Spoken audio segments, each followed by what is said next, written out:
funsupermart.com. Hi Bill, who have been the performers and laggards in Asia in 2013, and do we expect such performance from them come 2014? That's a great question. The answer to that is that cyclicals and financial stocks right across the region have lagged defensive stocks very significantly. So today, defensive stocks are 50% on average more expensive than the cyclicals and financials, perhaps even more in some countries. That to us just doesn't make sense. That anomaly, as we now see it, has to unwind at some point. The problem is that it's persisted now for more than 2 years. And so people are a little bit afraid to try to take advantage of it. But as people regain confidence in the economy, as people regain their risk appetite, we think that's going to be a very important aspect of producing returns in 2014. We expect those laggards to really catch up. What are the headwinds and tailwinds in 2014? Well, the headwinds, I think, are to do with confidence of people in the economic outlook. I think people are still concerned about the possibility of a slowdown. And it's going to take a little while for people to stop looking at things from a glass half empty point of view and look more from a glass half full point of view. And we hope to see some signs of that early in 2014, but we're not sure. We have to see.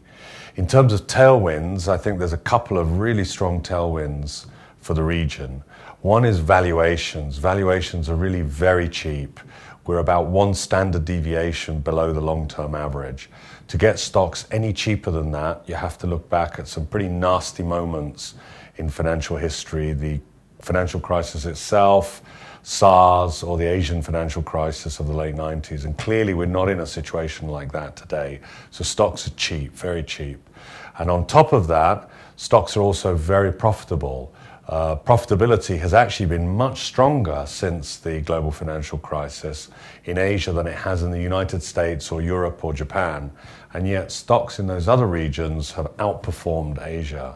So I think we're going to get a nice tailwind this year from valuation and profitability of stocks. How does tapering affect investing, particularly in Asia, and what can investors expect after tapering? Well, I think the answer is that in reality, the taper is not going to affect investors as much as people are afraid it will. I think that the Federal Reserve are doing a good job of signaling what they're doing. I think we can expect them to continue to manage the economy prudently and without any policy errors, no surprises from the Fed. And so I think actually it's going to hopefully end up being a little bit of a non-event. And after the taper, I hope that what we can expect is a good and normal level of economic activity in the USA, and hopefully no jumps in interest rates, but a gradual rise as economic activity picks up. That's the best case scenario, but it's also our central scenario now. I think we ought to have some confidence in the Central Bank of the United States.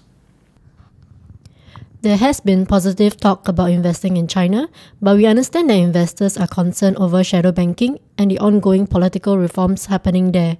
With these issues looming, what kind of growth and investing risk can investors expect from China? I think China is a very attractive market. It's one of the 2 cheapest markets in the region. And I think the prospects for China are really excellent. Again, I think we ought to have some confidence, some faith in the change agenda, in the reform agenda. China has no choice, actually, but to go through with those reforms. The model that's worked so well for them for the last 20 or 30 years isn't going to be suitable for the next 20 or 30 years. So they have to change.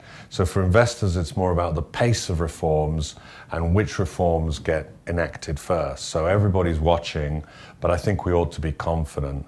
And what happened last year is that those stocks which were going to benefit from the so-called new economy, from the reform agenda, did extremely well.